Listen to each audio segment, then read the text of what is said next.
What's going on, traders? Welcome back to my YouTube channel. So today we're going to go about all the trade we took this week, and then just like a weekly roundup, and let's see what we got. You understand? So let's move into the video. So this is Monday. So I started the week pretty rough. I entered a trade before my initial entry. My initial entry was here. This is one of my A+ setups. Price pushing forward, and you taking advantage. My entry is supposed to be here. My entry is supposed to be at this line because that is the point of interest. But I FOMO'd in at 15 pips from my initial entry. I entered there, which really bonds me. So what price was doing this, I just closed the trade out, and then as I took my L. So that is before I started my challenge. If I had entered at the right point, which is here, I would have even if it's not there at this point, I would have made my banks and leave. But that's by the way.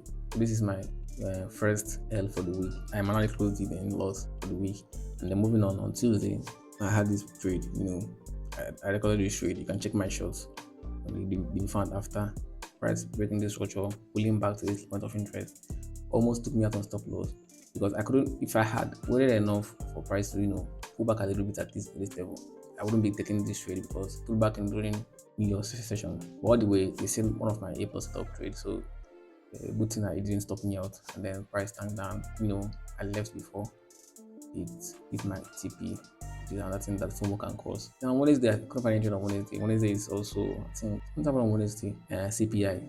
I don't trade on CPI days. So CPI, NFP, FOMC. So this day we have CPI and FOMC in the same day, I think. But then on Thursday, I had this beautiful trade here. Beautiful trade. This is one of my best setups. I don't like taking this setup. I think this is the last time I will take this type of setup. Because number one, it goes against the trend. Number two, it takes time to hit target. I left at this point here for price started reversing. I don't like taking counter trade. Then on that Thursday, after this trade, I said that is all for the week. I'm not trading again. Then Friday, this happened. The week was kind of stressful emotionally, but analysis wise, it wasn't stressful. I was stressing on Monday, stressed on Tuesday. Then Wednesday didn't stress me enough. But I'm moving on to next week. I'm going to focus only on the A+ setups. So this is my week. Not salt and spice, not a whole lot of analysis and so on and so forth. Once you know the direction of the trend, just trade with the trend and you'll be good. So this is how I trade every day. I've seen how I trade every day, and you just straight to the point. Look for BOS, enter a trade. Make sure you're in line with the high time frame and trend. Once you're in line with the trend, everything works out for you. So guys, if you like this video, please hit the like button. Subscribe if you haven't. Till next time.